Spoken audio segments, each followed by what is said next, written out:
All right. And this one, I think is pretty important. I want to talk about something that I was wrong about for a very long time. So here's the thing.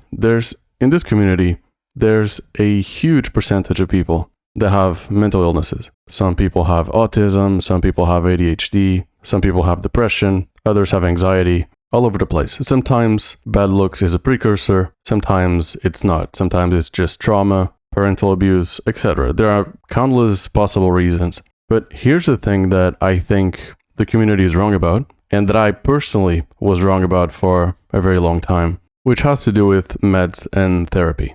So I used to think that, oh bro, you can treat those things on your own. For example, depression, anxiety, etc. and ADHD. And I thought, oh, it's technology addiction that is causing ADHD and depression and anxiety, etc. But then recently, I've been looking more at the research on mental illnesses and these extremely common problems in this community of ADHD, depression, anxiety, autism, chronic loneliness, etc. And the thing I realized is that for a lot of people in the community, so if you are a good candidate for a certain medication, you're probably going to be healthier if you take it.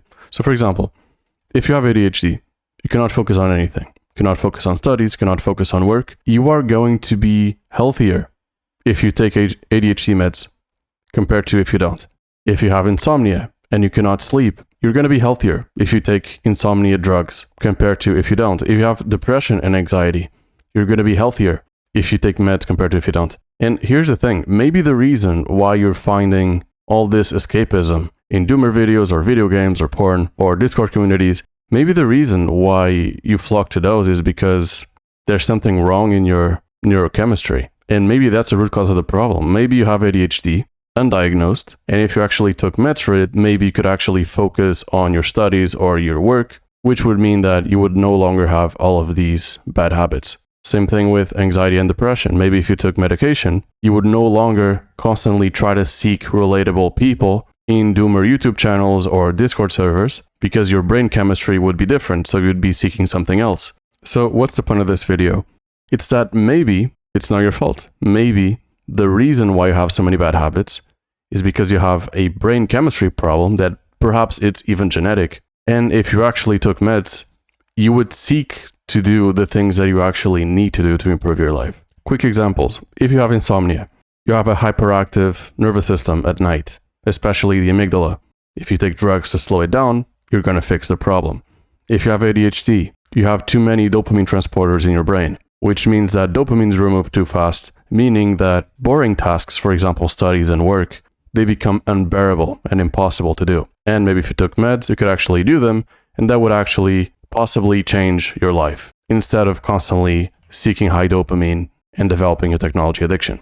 If you have depression and anxiety, you have excess rumination, you have a highly sensitive amygdala, you seek negativity and you're more sensitive to it. And if you could actually fix the brain chemistry behind your actions, you would actually change your actions. So even if you took SSRIs for a couple of months, maybe that would be enough to actually change your habits, and that would actually change your life. And you would no longer rot in Doomer Discord servers and watch those types of YouTube videos that you're addicted to. So maybe what you actually need to change your life, if you have mental problems, which to be honest is a lot of people in this community, maybe it's actually therapy and getting prescribed medication to fix the root cause of the problems. And maybe it was caused by something else, but now there's a snowball effect. Now there's a feedback loop that you need to escape from.